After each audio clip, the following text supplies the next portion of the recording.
پارہ نمبر 6 میں آپ سب کو خوش آمدید۔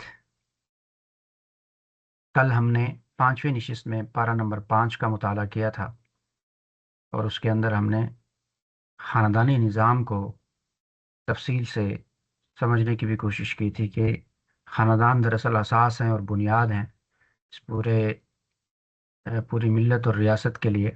تو اسی لیے اسلام نے خاندانی اصول اور ڈسپلن کو واضح طور پر بیان کیا،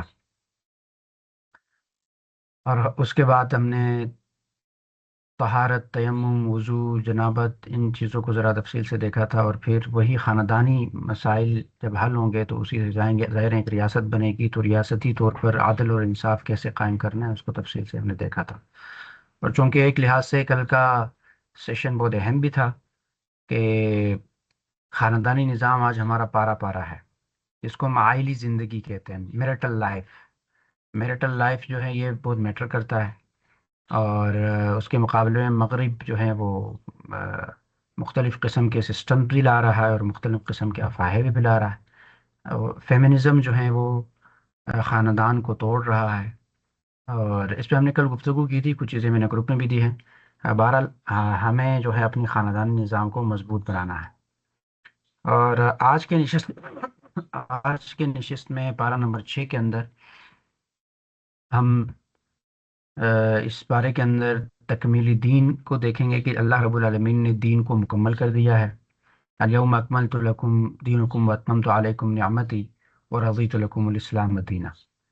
دین مکمل ہو گیا، یہ رہتی دنیا تک یہی ڈسپلن اور یہی قواعد اور یہی ضوابط اور یہی پالیسیز چلیں گی۔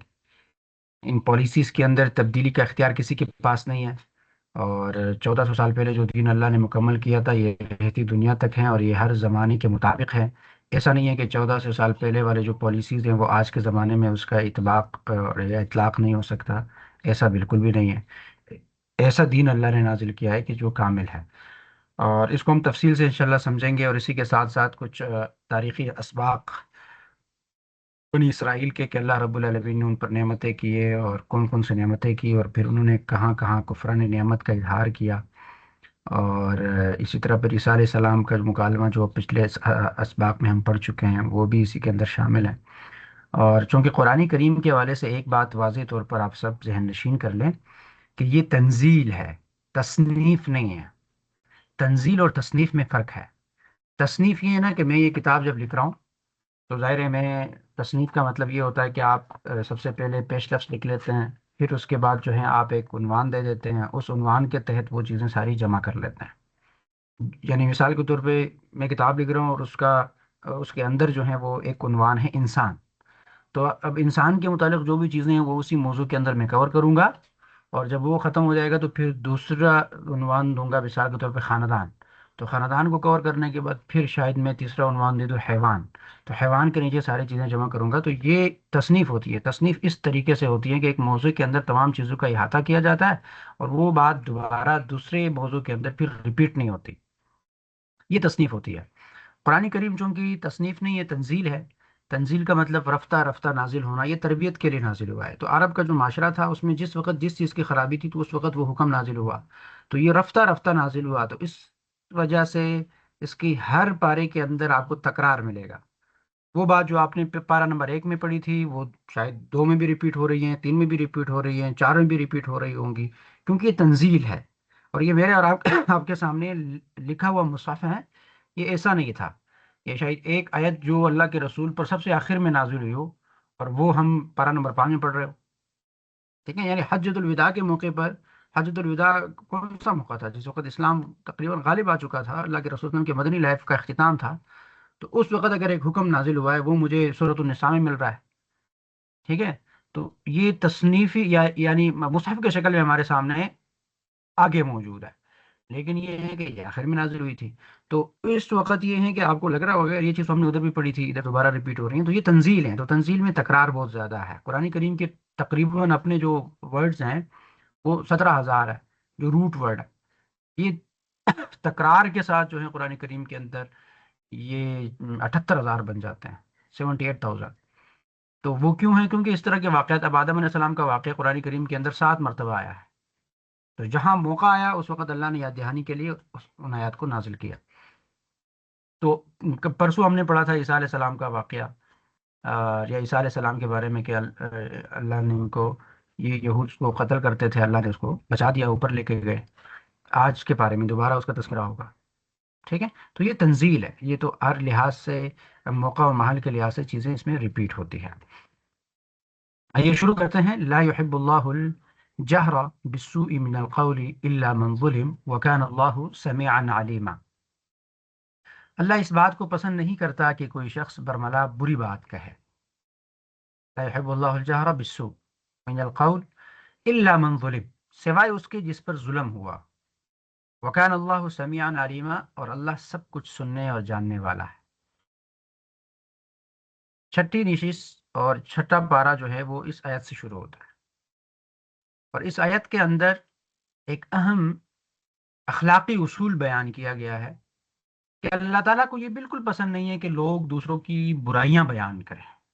لا يحب اللہ الجہر بالسوء، بری بات برملا کہے، کیا مطلب؟ لوگوں کی برائی بیان کرنا، اور اللہ کو یہ بات بالکل پسند نہیں ہے، ناپسند ہے کہ آپ انسانوں کی برائیاں بیان کریں، ایک بندے کے بعد دوسرے بندے کو کریں، انسان کی عیب اچھالے یا ان کی بدگوئی کریں۔ چونکہ اللہ رب العالمین خود عیبوں کو چھپانے والا ہے، تو اس لیے وہ یہ نہیں چاہتا کہ معاشرے میں لوگوں کی پردہ دری کی جائے، لوگوں کے رازوں کو آشکارا کیا جائے۔ چونکہ اللہ رب العالمین خود غیبوں کو چھپانے والا ہے، تو اس لیے وہ یہ نہیں چاہتا کہ یہ کام ہو جائے۔ اور ذرا غور کیجیے گا، اگر ہر شخص کے مخفی عیب ظاہر ہونا شروع ہو جائے تو معاشرے میں بد اعتمادی پھیلے گی، نفرت اور انتشار پیدا ہو جائے۔ اس لیے اسلام بلا ضرورت کسی کی برائی بیان کرنے سے منع کرتا ہے، اور اللہ رب العالمین نے کہا کہ لا يحب اللہ الجہر، یہ بات اللہ کو بالکل پسندیدہ ہی نہیں ہے۔ اور یہاں پر دو الفاظ استعمال ہوئے، ایک ہے بالسوء، ایک ہے جار۔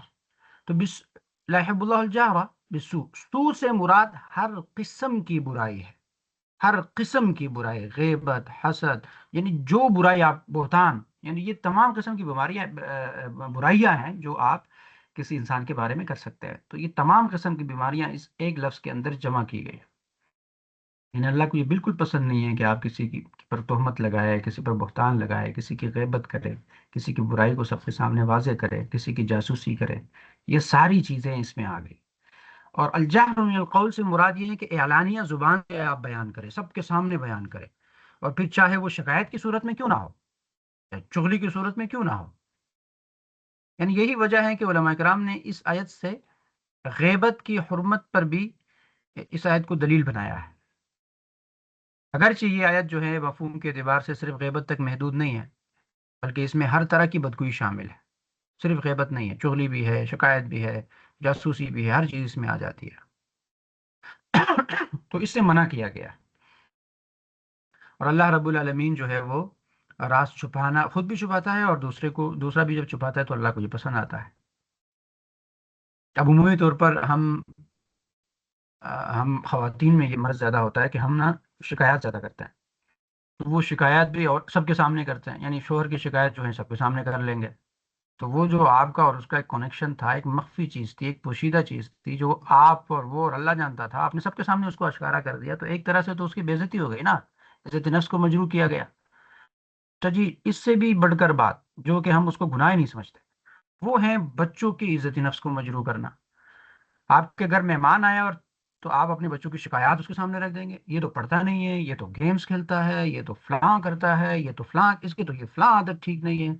وہ جو راز تھا جو آپ اور آپ کے بچے کے درمیان تھا، اس کو آپ نے بالکل پورے معاشرے کے سامنے رکھ دیا، اور اس بچے کی عزت نفس کو ٹھیس پہنچائی، عزت نفس کو مجروح کیا، اور وہ بھی ان لوگوں کے سامنے جو ان کے لیے بالکل نیو ہے، اور ان کے ساتھ اس بچے کی کوئی بانڈنگ نہیں ہے، کوئی تعلق اور کوئی اس طرح کا ریلیشن نہیں بنا ہوا، کوئی لنک نہیں بنا ہوا، ڈیولپ ہوا۔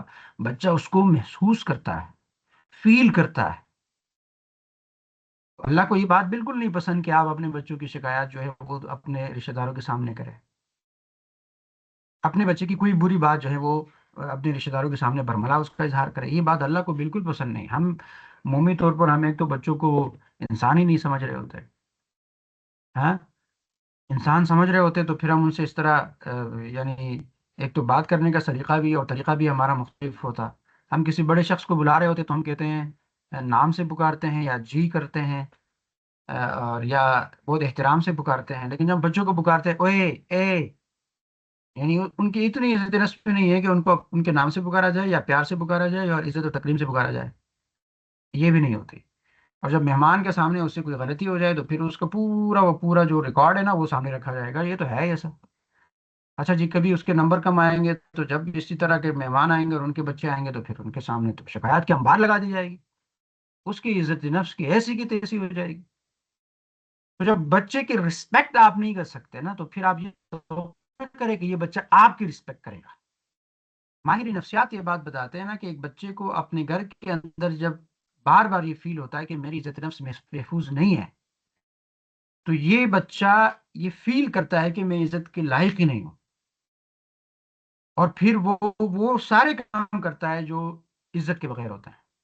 تو یہ آپ کے تربیت کا پھل ہوتا ہے جو آپ کو مل جاتا ہے پھر بعد میں، اور پھر ہم کہتے ہیں میں نے تو تربیت میں کوئی کمی نہیں چھوڑی، پتہ نہیں یہ کیا ہو گیا۔ تو یہ اصل میں یہ ہو گیا کہ آپ نے تربیت میں سب سے بڑی کمی تو یہ چھوڑی تھی نا کہ آپ اپنے بچے کو عزت نہیں دے رہے تھے اور اس کی برائیوں کو اشکارا کر رہے تھے۔ تو بنیادی پوائنٹ یہ ہے کہ آپ اگر اپنے بچے کو چاہتے ہیں کہ میرا بچہ مستقبل میں بڑا ہو کے ڈاکٹر بنے، انجینئر بنے، عالم دین بنے، فقیہ بنے، محدث بنے، مفسر بنے، پائلٹ بنے، فلاں فلاں جو آپ کا تصور ہے اور جو آپ سوچ رہی ہے، تو ذرا سوچیے کہ اگر آپ 1 منٹ کے لیے آنکھیں بند کر کے سوچیے، جو آپ سوچتے ہیں کہ میرا بچہ ڈاکٹر بنے گا، آپ سوچیے کہ آپ کا بچہ ڈاکٹر بن گیا ہے، انجینئر بن گیا ہے، جو آپ کے مائنڈ میں ہے وہ بن گیا ہے۔ تو جب وہ بن گیا ہے تو آپ کا اس کے ساتھ رویہ کیسا ہوگا، آپ اس سے گفتگو کیسے کریں گے، کلام کیسے کریں گے، آپ اس کی رسپیکٹ کیسے کریں گے، آپ جب وہ گھر میں آئے گا تو آپ کس طرح اس کا استقبال کریں گے، ان چیزوں کو ذرا سوچیں۔ تو ماہری نفسیات یہ بات بتاتے ہیں کہ آپ اپنے بچے کو مستقبل میں جو دیکھنا چاہتے ہیں اور مستقبل میں ان کی جو عزت و تکریم آپ کے ذہن میں ہے، وہ تکریم اور عزت ابھی سے اپنے بچے کو دیں۔ اگر آپ چاہتے ہیں میرا بچہ ڈاکٹر ہوگا تو ڈاکٹر کے ساتھ کیسا بہیو کیا جاتا ہے وہ ابھی سے شروع کریں۔ یہ تربیت کا لازمی جزو اور لازمی نتیجہ بھی ہے کہ اسی طریقے سے آپ کا بچہ وہ بنے گا جو آپ بنانا چاہتے ہیں۔ ہم تربیت کے ان مراحل پر غور و فکر نہیں کرتے، پھر ہمارے بچے بگڑ جاتے ہیں۔ تو اس آیت کے اندر عمومی طور پر برائی سے منع کیا گیا ہے، لیکن میں نے چونکہ بچوں پہ اس لیے گفتگو کی کہ اس پہ کوئی گفتگو نہیں کرتا اور ہماری توجہ جاتی نہیں ہے اس طرف، تو اس لیے یہ اہم پوائنٹ تھا۔ ایک یہ ہے، ایک آپ کا شوہر ہے، ساس سسر کے بارے میں بھی یہی بات ہے کہ آپ جا کے اپنے میکے میں وہ باتیں جب کرتی ہے نا تو ظاہر ہے ان کی عزت کو ٹھیس پہنچاتے ہیں، اور جب ان کو وہ باتیں واپس وہاں سے پلٹ کے آ جاتی ہے تو کیا اوقات رہ جاتی ہیں آپ کی۔ تو اللہ کو تو یہ بات بالکل نہیں پسند کہ آپ اس طرح کی شکایات کریں اور اس طرح غیبت کریں، برملا لوگوں کے سامنے کسی کی عزت نفس کو مجروح کرے، یہ اللہ کو بالکل پسند نہیں ہے۔ اور اسی کے اندر ایک چیز یہ بھی یاد رکھیے کہ کسی کے گھر آپ مہمان گئے اور آپ نے دیکھا کہ انہوں نے زیادہ عزت نہیں کی، زیادہ تکریم نہیں کی، یا عزت و تکریم تو کی لیکن وہ اسی طرح کھانا نہیں کھلا سکے جو آپ توقعات لے کے گئے تھے، یعنی انہوں نے ون ڈش کھلائی، زیادہ ڈش نہیں کھلا سکے، یا جو ون ڈش کھلائی وہ بھی زیادہ بہتر آپ کو نہیں لگی، تو پھر آپ کسی اور کے گھر جا کے یہ نہیں کہ میں تو فلاں کے گھر گئی تھی نا وہ تو یار کھانا ہی ٹھیک نہیں دے سکی۔ تو یہ برائی ہے جو سب کے سامنے آپ بیان کر رہے ہیں، ان کی عزت نفس کو مجروح کر رہے ہیں۔ اور اس آیت کا شان نزول بھی تقریباً ایسا ہی ہے کہ ایک صاحب جو ہے کسی کے گھر مہمان گیا تھا اور وہاں کھانا تناول فرمایا اور پھر بعد میں آ کے لوگوں کے سامنے اس کی باتیں کی۔ اور ایک دوسرا شان نزول اس کا یہ بھی ہے کہ ابوبکر صدیق کو کوئی یہودی گالیاں دیتا رہا، آخر میں ایک جواب ابوبکر نے بھی دیا، اللہ کے رسول نے، اللہ کے رسول خاموش ہو گئے، اور پھر بعد میں جب پوچھا گیا تو اللہ کے رسول نے فرمایا کہ جب تک آپ خاموش تھے تو آپ کی جگہ پہ فرشتہ جواب دیتا رہا، لیکن جب آپ نے جواب دیتے تو پورا معاملہ خراب ہو گیا۔ تو یعنی آپ کو کوئی گالی دے رہا ہے تو آپ خاموش رہیں۔ ابوبکر کے سامنے وہ یہودی گالیاں دیتا رہا، بری باتیں کرتا رہا، وہ خاموش رہا، لیکن ایک جواب انہوں نے دیا، اس پہ شاید یہ آیت نازل ہوئی، یعنی اس کی شان نزول ہے۔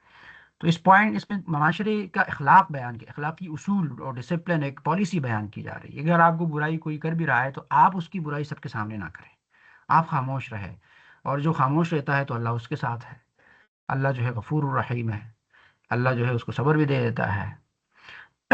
تو لہٰذا یہ بہت ہی اہم پوائنٹ ہے کہ ہم لوگوں کے سامنے جو ہیں اپنی دوسرے لوگوں کی برائیاں بیان نہ کریں، یہ اہم پوائنٹ ہے۔ دوسرا اس میں یہ کہا کہ الا من ظلم، سوائے ان لوگوں کے جن پر ظلم ہوا ہو، جبر ہوا ہو، اس کا حق جو ہے وہ چھینا گیا ہو، تو ان کو اجازت ہے کہ وہ پھر اپنے ظلم کی پوری داستان بیان کرے۔ اب اس میں ایک اہم پوائنٹ ہے، وہ پوائنٹ یہ ہے کہ جس پر ظلم ہوا ہے تو وہ آ کے عدالت کے اندر یا تھانے کے اندر وہ بتائے گا کہ فلاں بندے نے میرے اوپر یہ ظلم کیا ہے، تو یہ غیبت میں نہیں آئے گا، یہ غیبت میں نہیں آئے گا، اس کی اجازت ہے، کیونکہ ظلم اللہ کو ناپسند ہے۔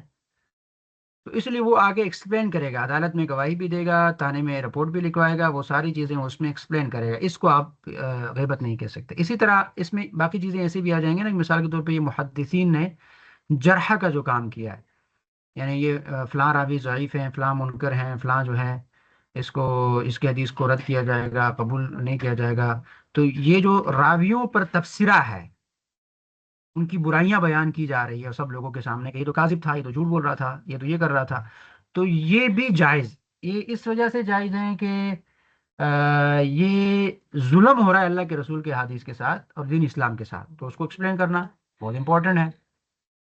بات سمجھ آ رہی ہے؟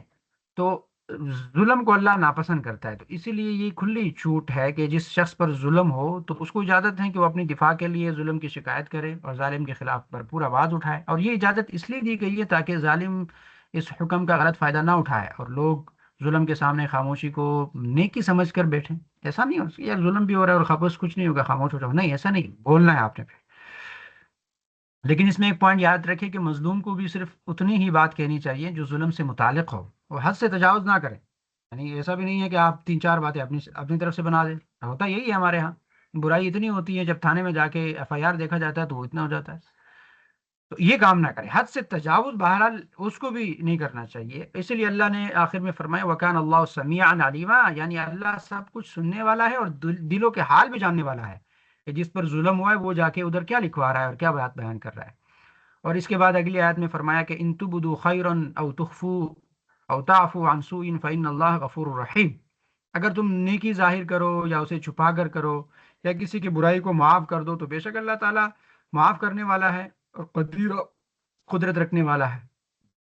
تو یہ جو آیت ہے یہ پہلی والی آیت کے مقابل میں ایک مثبت پہلو پیش کرتی ہے، یعنی برائیوں کو پھیلانے کے بجائے نیکیوں کو عام کرنا بہتر ہے۔ یہ بات بیان کی جا رہی ہے کہ کسی میں اگر اچھائی ہے تو اس کو عام کریں، پھیلائیں، سب کے سامنے بتائیں کہ یار یہ بڑا، یہ کام جو کرتی ہے نا یہ بڑا اچھا ہے۔ اگر اس پوائنٹ کو ایسا سمجھیں کہ آپ کے گھر میں مہمان آئے، آپ کے بچے کے اندر 99 غلطیاں ہیں لیکن ایک خوبی ہے، تو آپ ان مہمانوں کے سامنے نا اپنے بچے کی ایک خوبی کو بیان کریں، یہ جو میرا بچہ ہے نا اس کا یہ جو کام ہے نا یہ کمال ہے، تو اس نیکی کو، اچھائی کو ظاہر کریں۔ آپ کے شوہر میں 99 برائیاں ہیں، ایک اچھائی ہے تو اس کو ایکسپلین کریں، اس کو لوگوں کے سامنے رکھیں۔ ساس سسر میں اگر ساری برائیاں ہیں، ایک اچھائی ہے، اس کو ایکسپلین کریں، یعنی برائیوں کو پھیلانے کے بجائے نیکیوں کو عام کرنا یہ بہتر کام ہے اللہ کے ہاں۔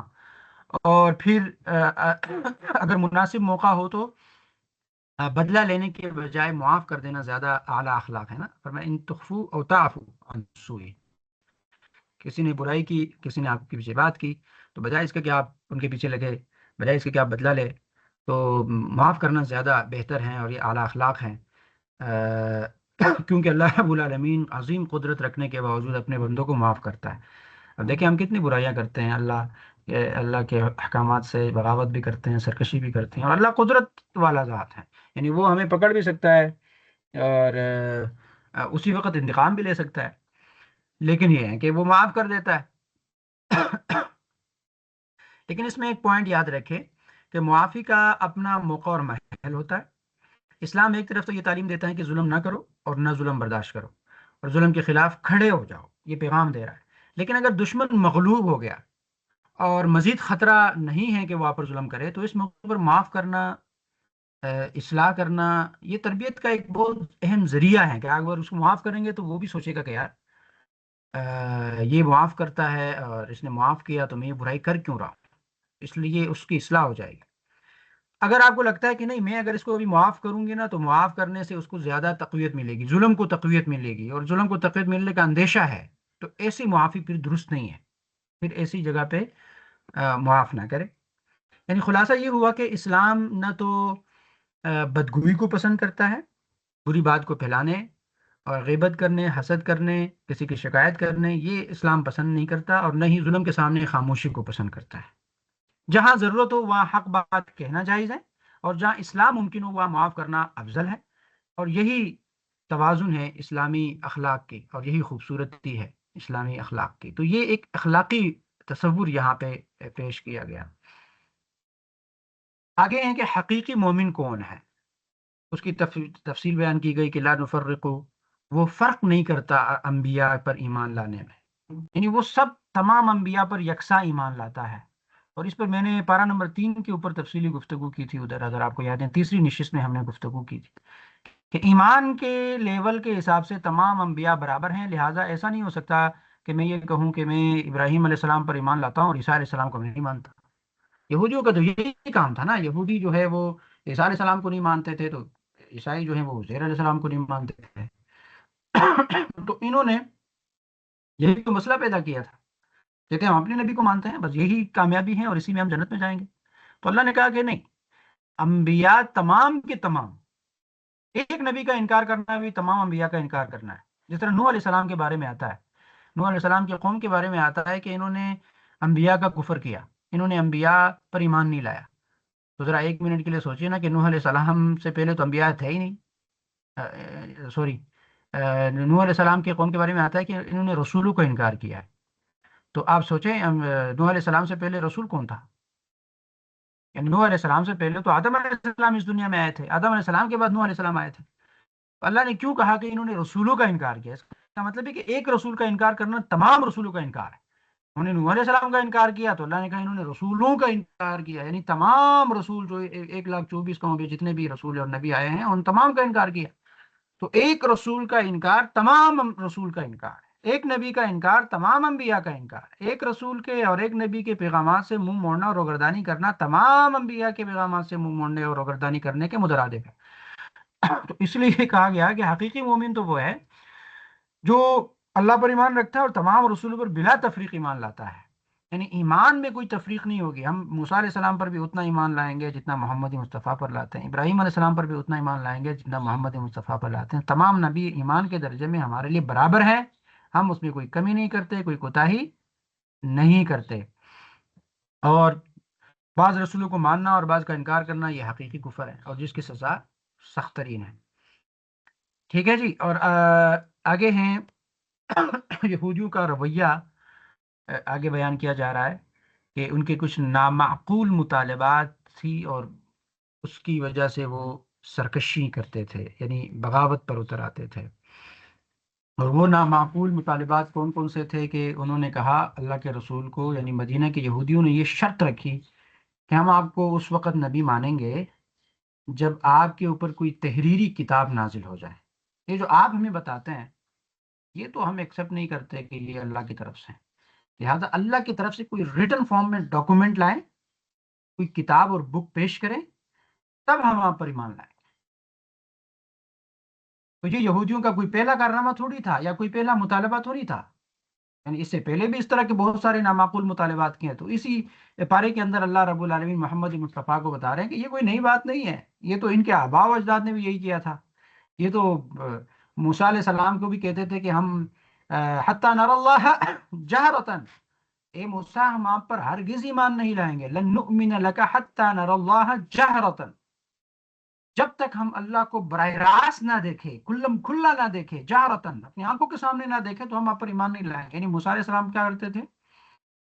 موسیٰ علیہ السلام کوئی طور پر گئے، کوئی طور پر اس پہ کتاب نازل ہوئی، وہ 40 دن وہاں گزارے، 40 دن بعد وہ اپنے ساتھ اس مسودے کو لے کے آئے، اس صحیفے کو لے کے آئے، اس کتاب کو لے آئے۔ تو کہا کہ یہ اللہ کی طرف سے نظام زندگی آ گیا ہے، پالیسیز آ گئی ہیں، اب اس کے مطابق ہم زندگی گزاریں گے۔ تو ان لوگوں نے کہا کہ یار ہم تو نہیں مانیں گے کہ اللہ نے آپ پر کتاب نازل کی اور یہ اللہ کی طرف سے دستور اور منشور اور پالیسیز کا ڈاکومنٹ ہے، ہم تو اس کو نہیں مانیں گے۔ تو لہٰذا ہم خود اللہ کو دیکھنا چاہتے ہیں، براہ راست ہمیں اللہ دکھاؤ کہ ہاں وہ ہے، تو ہم اس کو مان لیں گے۔ تو یہ غیر معقول یا نامعقول مطالبہ تھا اس وقت بھی بنی اسرائیل کا، کہ وہ اللہ کے بارے میں یہ مطالبہ کر رہے تھے۔ حالانکہ انسان کے جسم کے اندر یا انسان کے آنکھوں کے اندر یہ استطاعت ہی نہیں ہے کہ وہ اللہ کو دیکھ سکے. اللہ تو نور سے بنا ہے اور نور کو انسان دیکھ ہی نہیں سکتا. مثال کے طور پہ میں اس ایک روم کے اندر 1000 لائٹ لگا لوں تو شاید یہ ہے کہ میں جیسے ہی دیکھوں میرے بینائی ختم ہو جائے. تو یہ ان کا مطالبہ تھا اور یہ پارہ نمبر 1 میں ہم نے پڑھا بھی ہے. تو پھر ہوا کیوں؟ ہوا کیا کہ موسیٰ علیہ السلام نے کہا ٹھیک ہے اللہ. اللہ نے کہا ان کو بلائیں. تو موسیٰ علیہ السلام اپنے 40 سرداروں کے ساتھ جو ان کے مشران تھے ان کو ساتھ لے کے کوئی طور چلے گئے. تو جیسے ہی وہ کوئی طور چلے گئے تو وہاں ان کو ایک آسمانی تندر نے پکڑ لیا اور وہاں ان سب کو اللہ نے موت دے دی. تو جب موت دے دی تو پھر موسیٰ علیہ السلام نے کہا کہ یہ تو قوم کے وہ بڑے لوگ تھے, یہ اگر آپ نے مار دیے تو اب میں جا کے قوم کو کیا جواب دوں گا. تو موسیٰ علیہ السلام نے اللہ سے دعا کی کہ ان کو زندہ کر. تو وہ دوبارہ جو ہے وہ کو زندہ کیا گیا اور وہ آ گئے, اس کے باوجود وہ ایمان نہیں لائے. تو یہ مطالبات تو یہ پہلے سے بھی کرتے تھے. اور اسی طرح اللہ کو دیکھنے کے بارے میں ہم نے پچھلے ایک اور واقعہ بھی پڑھا, یعنی موسیٰ علیہ السلام کے ساتھ اللہ نے کلام کیا ہے, کلیم اللہ ہے. اور موسیٰ علیہ السلام نے بھی یہ خواہش ظاہر کی تھی اطمینان قلب کے لیے کہ اللہ میں آپ کو دیکھنا چاہتا ہوں. تو کیا کیا اللہ رب العالمین نے کہا ٹھیک ہے آپ پہاڑ کو دیکھو, یہ پہاڑ اگر اپنی جگہ پہ قائم رہا تو ٹھیک, نہیں تو پھر آپ مجھے نہیں دیکھ سکتے. تو پہاڑ پر اللہ نے اپنی نور کی تجلی فرمائی تو وہ پہاڑ ریزہ ریزہ ہوگا, ریزہ ریزہ ہو گیا. اور خر موسیٰ صاعقہ, موسیٰ علیہ السلام بے ہوش ہو کر گر پڑے. اور فلما افاق قال سبحانک انی تبت الیک وانا اول المسلمین, جب موسیٰ علیہ السلام اٹھ کھڑے ہوئے ہوش میں آ گئے تو اس نے کہا کہ اے اللہ تو پاک ہے, میں توبہ کرتا ہوں اور میں سب سے پہلے ایمان لانے والا ہوں. لیکن انسان کی آنکھوں میں یہ استطاعت ہی نہیں ہے کہ وہ خدا کو دیکھ سکے. اور دوسری بات یہ ہے کہ وہ خدا ہے, کائنات کا کریٹر ہے, وہ کسی ایک قوم قبیلے اور فرق کے مطالبے پر اس کے سامنے نہیں آ سکتا اور نہ آئے گا. یعنی آپ اس کو ایک مثال سے سمجھ لیجئے, آپ پاکستان کے اندر موجود ہیں اور آپ کے پاکستان کا ایک وزیر اعظم ہے اور آپ کہتے ہیں میں وزیر اعظم کو نہیں مانوں گا جب تک مجھ سے نہ ملے. تو اس کا دماغ خراب ہے کہ وہ آپ کے لیے آ جائے اور آپ کو کہے کہ ٹھیک ہے جی میں آپ سے مل لیتا ہوں, آپ مجھے مان لو. کیوں آئے گا؟ آپ کی حیثیت ہی کیا ہے؟ اللہ کے سامنے بندے کی حیثیت ہی کیا ہے؟ اللہ نے انسان کو عقل دی ہے, سمجھ بوجھ دی ہے, حواس خمسہ دیا ہے, کائنات پر غور کرے, فکر کرے, اپنے رب تک پہنچے. یہی تو امتحان ہے. جب اس نے سامنے ہی آنا ہے اور آپ کو سامنے آ کے بتانا ہے اور غیب کی کوئی چیزیں رکھنی نہیں ہے تو امتحان کس چیز کا ہے؟ امتحان کس چیز کا ہے پھر؟ تو یہ نامعقول مطالبات تھے جو بنی اسرائیل کے تھے. اور یہاں بھی یہ نامعقول مطالبہ اللہ کے رسول سے کیا گیا کہ ہمیں ریٹن فارم میں کوئی کتاب مل جانی چاہیے اللہ کے طرف سے, تب جا کے ہم یہ بات مانیں گے کہ یہ اللہ کی کتاب ہے, آپ جو ہمیں پڑھ رہے ہیں اور سنا رہے ہیں اور تلاوت کر رہے ہیں, یہ تو ہم بھی نہیں مان سکتے. تو یہ اللہ نے فرمایا کہ یہ ان کا کوئی نیا کارنامہ نہیں ہے اور یہ ان کی ہٹ درمی ہے جس کی وجہ سے یہ بیجا مطالبات کرتے ہیں. اور پھر ان پر ان بیجا مطالبات کی وجہ سے عذاب بھی نازل ہوئے. یعنی آپ بنی اسرائیل کی تاریخ کو دیکھیں, ان پہ تو عذاب نازل ہوئے ہیں. جس طرح موسیٰ علیہ السلام کے قوم کا میں نے آپ کو تذکرہ کیا کہ ان کو تندر نے پکڑ لیا, وہ فوت ہو گئے سارے اور پھر اللہ نے دوبارہ زندہ کیا. تو یہ یہودیوں کا رویہ ازل سے, یعنی ابد سے ازل تک, یہ ہمیشہ سے یہ رہا ہے کہ یہ ٹال مٹول سے کام لیتے رہے, بیجا مطالبات کرتے رہے. اچھا اب یہی قسم کے مطالبات جو ہیں وہ ایتھیس بھی کر رہے ہوں گے. وہ کہیں گے آپ کا اللہ ہے تو سامنے کیوں نہیں آ رہا؟ یہ وہی سوالات ہیں جو 1400 سال پہلے ہوئے ہیں. تو لہٰذا یہ میرے اور آپ کے لیے کوئی نئی چیز نہیں ہونی چاہیے. یہ تو باغی اور سرکش لوگ اس طرح کی نامعقول باتیں کرتے رہتے ہیں. ٹھیک ہے, تو ہمیں ان عقلی باتوں پہ اور ایموشنل باتوں میں آنا ہی نہیں چاہیے. یہ تو پہلے سے ہے اور اس کے جوابات بھی موجود ہیں اور قرآن اس پہ گفتگو کرتا ہے. اور پھر بنی اسرائیل کی آیت شکنی کی تاریخی جرائم کا تذکرہ کیا کہ ان کی تاریخ آپ کو پتہ نہیں ہے. یہ تو وہ لوگ ہیں جنہوں نے بچڑے کو معبود بنایا, بچڑے کی پوجا کی. ہاں, انہوں نے کیا کیا؟ اتخذتم العجلہ, انہوں نے بچڑے کو معبود بنایا تھا. جب فرعون سے اللہ نے ان کو نجات دے دی اور موسیٰ علیہ السلام کی قیادت میں یہ 6 سے 4 لاکھ کی تعداد میں یہ بنی اسرائیل وہاں سے شفٹ ہو گئے وادی تی کے اندر اور صحرا کے اندر. تو وہاں پہنچتے ہی ان کے پاس کیا چیز تھی؟ کوئی چیز نہیں تھی, یہ تو گھر سے کچھ بھی نہیں لائے تھے. یہ تو اپنا سب کچھ چھوڑ چھاڑ کے، کیونکہ ایک ظالم جابر حکمران سے انہوں نے بغاوت کرنی تھی، تو موسیٰ علیہ السلام ان کی قیادت کر رہے تھے، وہ لیڈر تھے، رہنما تھے، تو اس کو فالو کیا۔ اور اللہ کی طرف سے معجزہ یہ ہوا کہ جب سمندر تک وہ پہنچے اور پیچھے سے فرعون کا قافلہ تھا اور فرعون کی فوج تھی، تو اللہ رب العالمین نے موسیٰ علیہ السلام کو معجزہ یہ دیا کہ اب اس کے ابصار کے ذریعے سے جب سمندر کو مارا گیا تو سمندر نے راستہ دیا، تو وہاں سے یہ آسانی کے ساتھ نکل گئے اور سمندر کو انہوں نے پار کر دیا، اور پیچھے سے فرعون جب آیا تو وہ سمندر میں غرق ہوا اپنے فوج سمیت۔ تو جب یہ اس پار آئے تو ان کے پاس کوئی چیز نہیں تھی سوائے زیورات کے، کیونکہ دیکھیں جب آپ سفر پہ جاتے ہیں تو آپ کوئی ایسی چیز اپنے ساتھ نہیں لے کے جا سکتی جو بھاری ہو، اور اس وقت سفر بھی پیدل تھا یا اونٹوں اور گھوڑوں پہ تھا، تو ظاہر ہے اتنی زیادہ چیزیں تو آپ نہیں لے کے جا سکتے، لیکن یہ اپنے ساتھ صرف سونا جتنا بھی تھا، زیورات جو ہیں یا کرنسی، وہ ساتھ لے کے گئے تھے۔ تو ان کے درمیان بھی سامری نامی ایک بندہ تھا جو شاہد، تاریخی واقعات یہ ہیں کہ وہ ایک طرح سے فوج فرعون کے فوج میں تھا، کیونکہ مصر میں اس وقت چیزوں کی بچڑی کی عبادت ہوتی تھی، تو یہ وہیں سے ان کے ساتھ آیا تھا، یا ان کے ساتھ کام کر کے ان کا کوئی تجربہ تھا، یا ان پر جو ہے ان کے عقائد کا تھوڑا غلبہ تھا۔ تو جب سامری نے دیکھا کہ ان کے پاس تو ایک ہی چیز ہے اور وہ چیز سونا ہے، تو انہوں نے کال دی ڈونیشن کی، انہوں نے ڈونیشن کی کال دی کہ آپ ایسا کریں، آپ سب مجھے ڈونیٹ کریں یہ سونا، میں اس کو پگھلا کے نا اس سے آپ کے لیے خدا بنا، کیونکہ موسیٰ علیہ السلام اس وقت موجود نہیں تھے، موسیٰ علیہ السلام گئے تھے کوئی ٹور پہ، اور اپنے بھائی ہارون علیہ السلام کو کہا تھا کہ آپ قوم کو لیڈ کریں گے، آپ میری جگہ مینیجر ہیں اور لیڈر ہیں، رہنما ہیں، تو لہٰذا میں قوم آپ کو چھوڑ رہا ہوں، قوم کو آپ نے گمراہ نہیں ہونے دینا۔ ہارون علیہ السلام اپنی دعوت کا کام کر رہے تھے، لیکن اس دوران جب سامرے نے یہ اعلان کیا اور کال دی ڈونیشن کے لیے، تو لوگ ویسے بھی ان کے کندھوں پہ، یعنی گھر تو نہیں تھا نا کہیں پہ، یعنی یہ تو ہجرت کر کے آئے تھے، تو کوئی مسکن بھی نہیں تھا، کوئی کھانے پینے کی چیزیں بھی نہیں تھی۔ وہ تو بعد میں آپ نے پارہ نمبر 1 میں پڑھا کہ اللہ نے ان کے اوپر جو ہے مختلف انعامات کیے، من و سلوہ نازل کیا، پانی کے لیے پتھر سے 12 چشمے نکلے، وہ سارے انعامات تو بعد میں ملے۔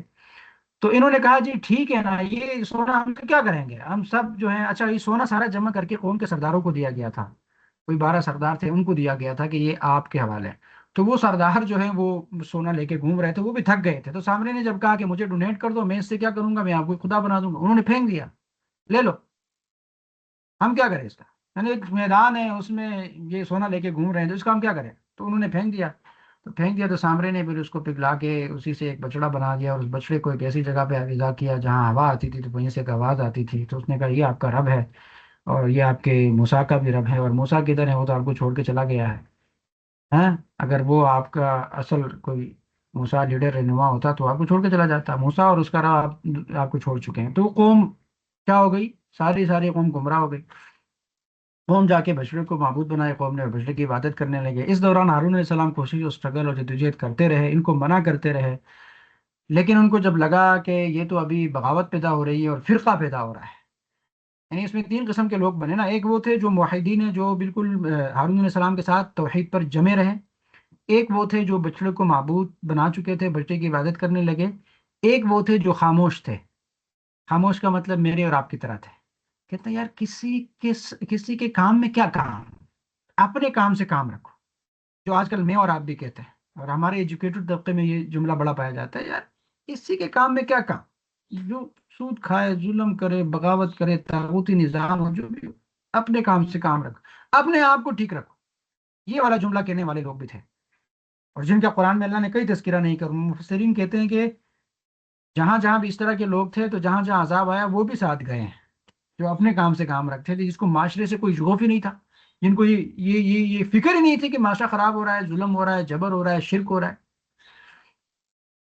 تو یہ 3 قسم کے لوگ تھے۔ تو اس دوران جب ہارون علیہ السلام نے لوگوں کو دعوت دی کہ نہیں، آپ کا رب تو ربکم الاعلیٰ ہے، اپنے رب کی عبادت کرو، یہ تو نہ نفع پہنچا سکتا ہے نہ نقصان پہنچا سکتا ہے، یہ تو جانور ہے، بچڑا ہے، بے جان ہے، یہ تو خود بے جان ہے۔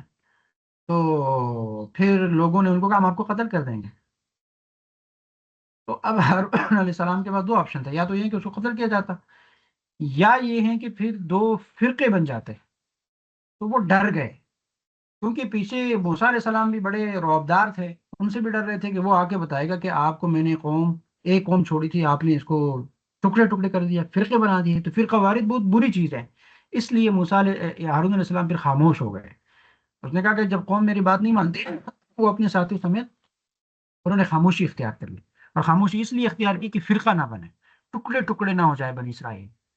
آج کل ہم ہر دوسرے دن کوئی نیا فرقہ بنتا ہے، ہمیں فرقہ کوئی گناہ نہیں لگتا. فرقہ بدعت ہے، گمراہی ہے، ایک طرح سے کفر ہے کہ دین کے اندر آپ فرقے بناؤ، ٹکڑے ٹکڑے کر دو امت کو جوڑنا ہے.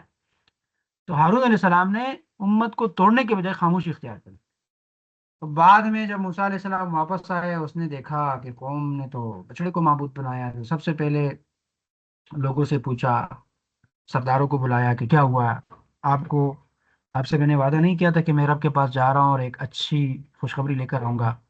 آپ صبر نہیں کر سکتے تھے، یا آپ اللہ کے عذاب کا انتظار کر رہے تھے کہ آپ لوگ مشرک ہو گئے؟ تو انہوں نے کہا، یار ہمارا کوئی قصور نہیں، ہم نے نہیں کیا. یہ تو سامری نے ہم سے ڈونیشن کی کال دی اور انہوں نے سونا مانگا تو ہم نے پھینک دیا، ہم بھی تو تھکے ہوئے تھے، اسی سے اس نے یہ بنا دیا. پھر موسیٰ علیہ السلام نے ہارون علیہ السلام کو بلایا اور اس کو داڑھی سے پکڑا.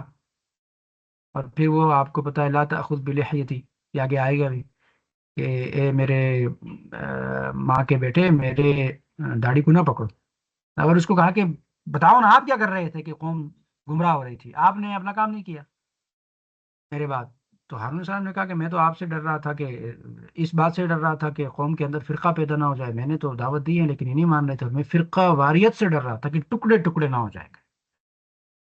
اس کے بعد سامری کو بلایا اور سامری کو کہا کہ کیا ہوا. وہ بھی ڈر گیا تھا کہ اب تو بس موسیٰ علیہ السلام سے ویسے لوگ ڈرتے تھے، رعب والے انسان تھے. سامری ڈرا ہوا تھا. تو اس وقت اس نے کہا کہ میں نے بھی کچھ نہیں کیا، یہ ایسا ہوا کہ مجھے ایک فرشتہ آیا، اس فرشتے نے جو ہے مجھے الہام کیا، اور اس فرشتے کے گھوڑے کو میں فالو کرتا رہا، اور اسی طرح اس کے گھوڑے کی جو مٹی تھی اس کو میں اٹھاتا رہا، اس کو ڈالتا رہا، اور پھر ایسا ہو گیا. یعنی ایک طرح سے انہوں نے پھر تعویل کر دی. اس کو کہتے ہیں سیاسی بیان. یعنی ڈر کے والے انہوں نے پھر سیاسی بیان دے دیا کہ نہیں یہ تو ایسا ہوا ہے. یعنی وہ اپنے اس کام کو بھی روحانیت سے جوڑ رہے تھے. یعنی میں نے وہ چیز دیکھی جو چیز عام لوگ نہیں دیکھ سکتے تھے، یعنی مجھے الہام ہو گیا کہ ایسا کرو، تو میں نے ایسا کر دیا. پوائنٹ سمجھ آ رہے ہیں نا؟ آج کل کے لوگ بھی جو خرافات کرتے ہیں، بدعات کرتے ہیں، قرآن و سنت کے خلاف کام کرتے جاؤ، ان سے پوچھتے ہیں، مجھے الہام ہو گیا تھا کہ یہ ایسا ایسا ٹھیک. تو یہ وہ سامنے نے یہ کیا. پھر اللہ کے رسول نے، موسیٰ علیہ السلام نے اس کو وہاں سے بگایا. تو یہ عہد شکنی کی تاریخ ہے کہ اللہ نے ان پر کتنے انعامات کیے، اور اس کے باوجود جو ہے یہ بچڑے کو انہوں نے معبود بنایا. پھر دوسرا واقعہ کہ سبت کے یعنی ہفتے کے دن ان پر پابندی تھی کہ ہفتے کے دن بنی اسرائیل کے لیے یہ عبادت کا دن تھا، یہ مقدس دن تھا. اس دن ان کا کاروبار بند تھا، معیشت بالکل فلاپ ہو جاتی تھی. ان کو کہا گیا تھا کہ آپ نے ہفتے کے دن کوئی کمائی نہیں کرنی، کوئی کاروبار نہیں کرنا. ہفتے کے دن آپ نے کیا کرنا ہے؟ ہفتے کے دن اللہ کی عبادت کرنی ہے، یہ مقدس دن ہے. جس طرح مسلمانوں کو اللہ نے جمعے کا دن دیا ہے، یہ مقدس دن ہے، یہ ایک عبادت کا دن ہے، عید کا دن ہے ایک طرح سے. اور اسی طرح عیسائیوں کو اتوار کا دن ہے، اور ہفتے کا دن جو ہے یہودیوں کا ہے. تو ہفتے کے دن ان پر پابندی تھی کہ کوئی کام آپ نہیں کریں گے. اور اسپیشلی یہ جو سبت کا واقعہ ہے، یہ جو قبیلہ تھا یہ بالکل بحر یعنی دریا کے قریب رہتا تھا.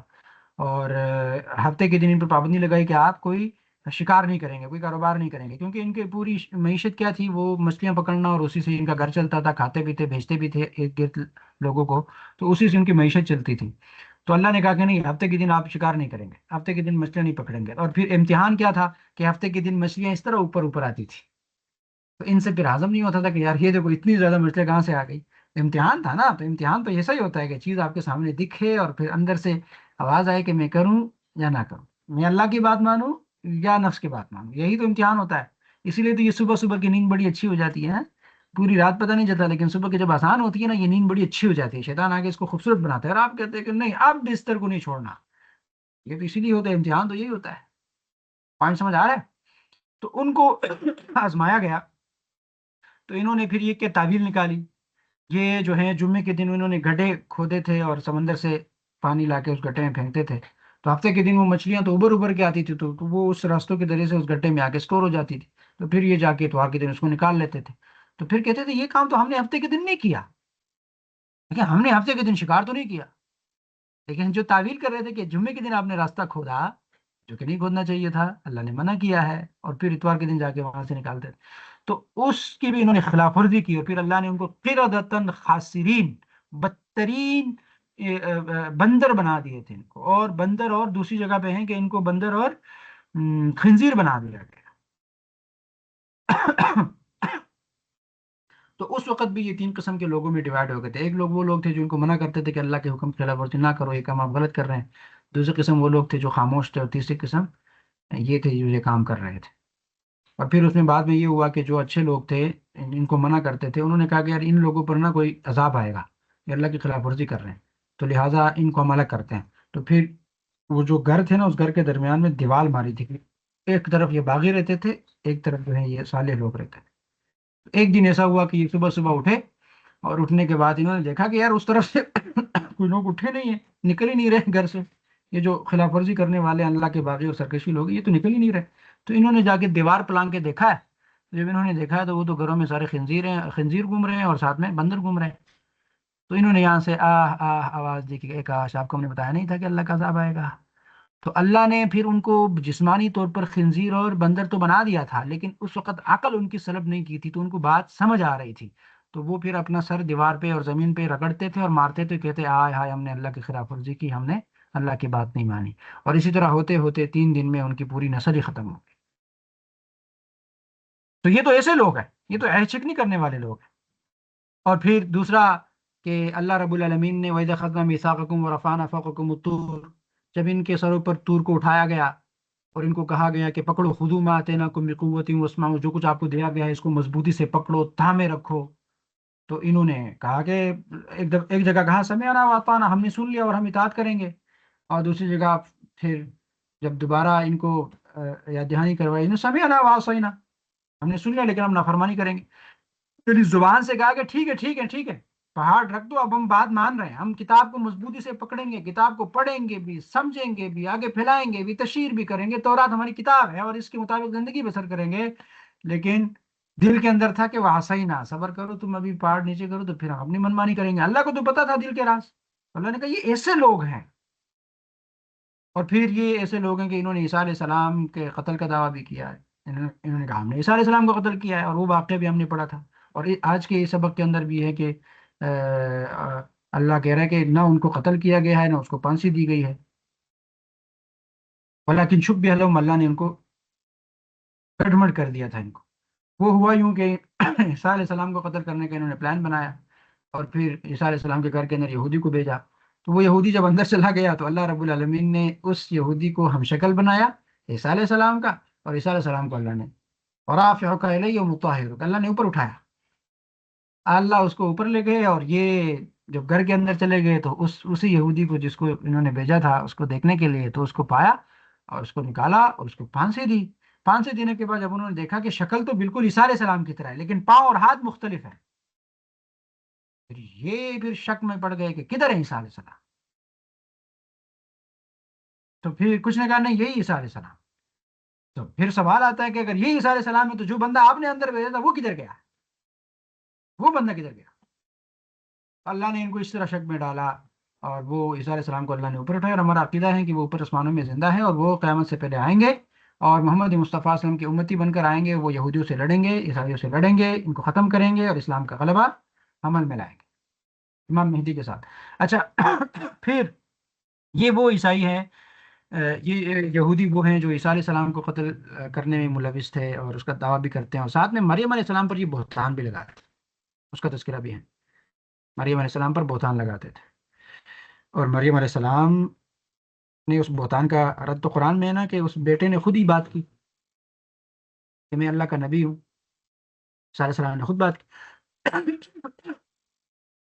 تو عیسیٰ علیہ السلام بغیر باپ کے پیدا کیے گئے تھے، تو اس کی ماں یعنی مریم علیہ السلام پر بھی انہوں نے کیا بہتان لگایا۔ تو یہ تو ایک تاریخی جرائم کی ایک بہت بڑی فہرست ہے بنی اسرائیل۔ اللہ رب العالمین محمد مصطفیٰ کو کہہ رہے ہیں کہ یہ تو بدترین لوگ ہیں، یہ آپ سے آج مطالبہ کر رہے ہیں کہ کتاب ریٹن فارم میں لاؤ ہم مانیں گے، یہ ماننے والے نہیں ہیں، ان کی پچھلی ہسٹری تو یہی ہے سارے۔ تو یہ مسلسل سرکشی کرنے والے ہیں، اسی وجہ سے اللہ رب العالمین نے ان کے دلوں پر مہر لگا دی۔